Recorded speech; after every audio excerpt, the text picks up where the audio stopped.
Welcome to the merry month of May, Hedgerow Self-Care.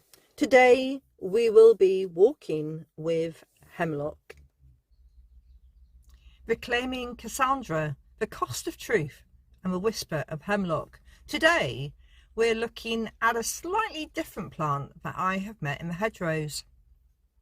I was walking down the lane the other day and the bobbing heads, the cotton balls of water dropwort or hemlock bounced, and they blew and bobbed, and I could hear a buzzing sound, and I realised that the hemlock was busy with bees, and that was honey bees, bumblebees, and individual bees that I had never seen before, and they were all working away with the hemlock, and I stayed amongst the flowers, embracing the sunshine and the scent of the hemlock and the sound of the bees. My senses were being stimulated by being in the middle of a hive of working bees, the middle of the hemlock, and it made me think that I had to add hemlock to my hedgerow self-care. Have you ever known something in your bones, felt it so deeply it shook you, but when you spoke it out loud, no one listened? Today's episode is for the ones who see the truth and are told to be quiet, and it begins with an ancient myth. The story of Cassandra. This is a shortened version, by the way.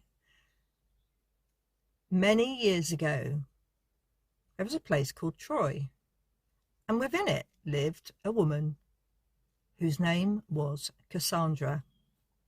Cassandra was beautiful, intuitive, and gifted, and she was also holding the power of prophecy, which had been given to her by the god Apollo. She could see the future with perfect clarity.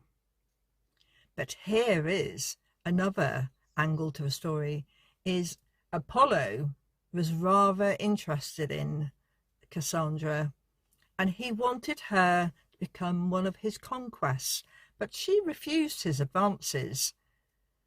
And Apollo was quite angry about this, because he wanted Cassandra to say yes, but Cassandra saying, no, I don't want to have a physical relationship with you. Now, Apollo couldn't take back the gift, but what he could do is curse it, and that is what he did. So from the day forward when she said no, no one would believe a word that Cassandra said. Can you imagine? She was seeing all of these things that were about to come, and no one would believe her. Cassandra warned the Trojans about the wooden horse. She pleaded, she shouted, she knew the truth, and no one listened. And so the city fell. Cassandra wasn't punished for lying. She was punished for saying no. She was punished for saying no to a man.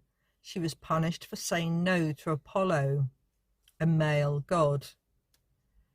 And later she was punished for telling the truth, because no one would listen to her, and she was ridiculed, and her life was made unpleasant as a result of that. This isn't just a story about gods and cities. The subtext of this is quite ugly. It's a myth that when women speak the truth or refuse powerful men, they become unbelievable. They're dismissed by everyone, and they're isolated from society. This story tells us that if you reject a man, you will suffer.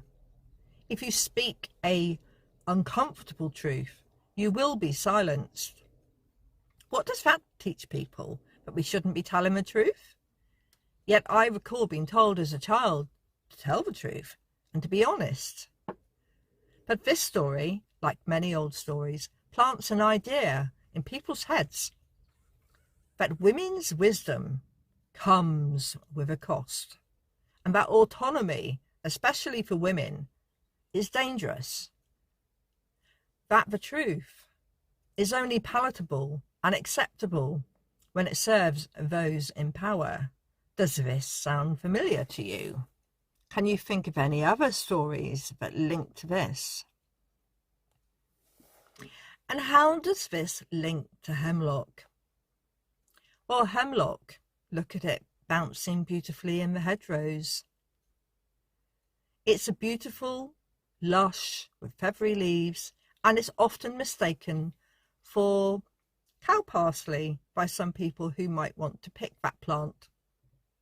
But Hemlock has a reputation of being poisonous. It was used to execute Socrates, a man condemned for corrupting youth and speaking truths too uncomfortable for his time. And like Cassandra, Socrates told the truth. And it seems that the world responded to this truth-telling by silencing him. One of the things that you may have noticed in older herbal texts is many plants like hemlock and ivy, which are considered to be poisonous, have been used in tiny amounts to help heal others. But if you were found with hemlock in your garden, you would have been accused of being a witch, and you may have been accused of poisoning people, even if you hadn't. Its ability to harm in large doses mirrors the nature of truth itself, surely. But people like to hear little truths, but they don't like to hear the larger ones, and that it causes more harm, and it causes harm to the truth teller. But I believe the truth can set us free. But first it might burn, it might disrupt, it might undo what you currently think. Are we telling the truth to ourselves, or do we tell ourselves lies on a daily basis? Do we face up to who we really are? Do we face up to our true nature? Or do we bury our heads in the sand and try to avoid dealing with that aspect of ourselves because we don't want to hear the truth? Do you encourage people to tell you the truth? And if you met Cassandra, would you listen to her? Are you frightened of the truth? Or do you think the truth is dangerous? Are you curious about the truth? Do you recognize it? Do you recognize the truth within yourself? And do you recognize the truth in others? Are you curious about using herbs and how those herbs that have been maligned as being poisonous and should not be touched? Do you think about how they may be able to help people? And maybe they might be able to help manage diseases that we currently can't cure. I think about the hemlock and I'm curious. It's a plant that makes me wonder about what else can it do.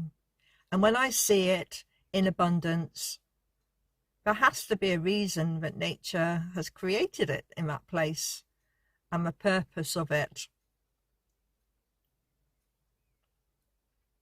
Hemlock isn't an obstacle.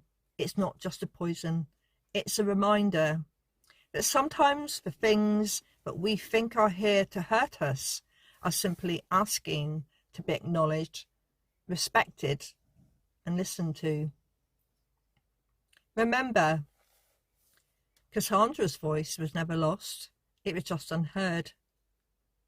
Hemlock's lesson in this is the truth does not kill. It's the truth. It should be handled with care and courage. So this week, I invite you to sit with your inner Cassandra. What truth are you carrying that others might not want to hear? What have you seen clearly, only to be dismissed? What part of you should be tolerated? And maybe even, is there something within you that you do not share because people may dismiss it or see it as poisonous, wherein it is actually the truth. But ask yourself, what are the reminders that are standing there that are helping you with your own development? And can you walk with the hemlock?